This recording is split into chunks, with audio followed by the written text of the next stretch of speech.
সম্প্রতি একে অপরের বিরুদ্ধে পাল্টাপাল্টি বাণিজ্য নিষেধাজ্ঞা আরোপ করেছে বাংলাদেশ ও ভারত। বন্দরে জট তৈরির অজুহাতে হঠাৎই বাংলাদেশকে দেওয়া ট্রান্সশিপমেন্ট সুবিধা বন্ধ করে দেয় ভারত। এরপরই দেশি শিল্পকে রক্ষার লক্ষ্যে ভারত থেকে স্থলপথে সুতা আমদানি বন্ধ করে দিয়েছে বাংলাদেশ। প্রতিবেশী দুই দেশের সরকার যখন পরস্পর বিবাদে জড়াচ্ছে, তখন লাভ ক্ষতির হিসাব কষছে উভয় দেশের ব্যবসা প্রতিষ্ঠানগুলো। ব্যবসায়ীদের মতে, পোশাক কারখানায় প্রয়োজনীয় সুতা সমুদ্র ও আকাশপথে আমদানির সুযোগ থাকলেও খরচ অনেক বেশি। MGH গ্রুপের প্রধান আনিস আহমেদ বলেন, ট্রান্সশিপমেন্ট বাতিল বাংলাদেশের পোশাক শিল্পের জন্য বড় ধাক্কা।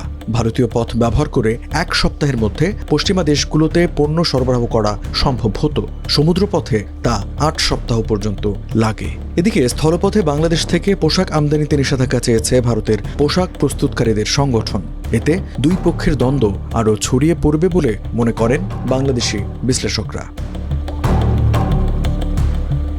অন্যদিকে মোহাম্মদ ইউনূসের চীন সফরের সময় $100 কোটি তিস্তা নদী প্রকল্পে বেইজিংয়ের আগ্রহকে স্বাগত জানিয়েছে ঢাকা। শিলিগুড়ি করিডোরের কাছাকাছি প্রকল্পে চীনের সংশ্লিষ্টতা দিল্লিকে অস্থির করে তুলতে পারে বলে সতর্ক করেছেন ভারতীয় বিশ্লেষকরা। তবে বাংলাদেশ ভারত সম্পর্কের অবনতিতে উভয় পক্ষেই উদ্বেগ রয়েছে। ভারতের ভিসা সংক্রান্ত নিয়মকানুনে কড়াকড়ি করায় অসন্তোষ বাড়ছে বাংলাদেশে। আবার হাসিনার ভারতে অবস্থান ও তাকে প্রত্যর্পণের দাবি অস্বস্তির বিষয় হয়ে আছে দুই দেশের মধ্যে। ভারতের সাবেক পররাষ্ট্র সচিব শ্যাম শরণ বলেন, বাংলাদেশিদের বোঝা উচিত যে আমরা হাসিনাকে সহজে তুলে দিতে পারি না।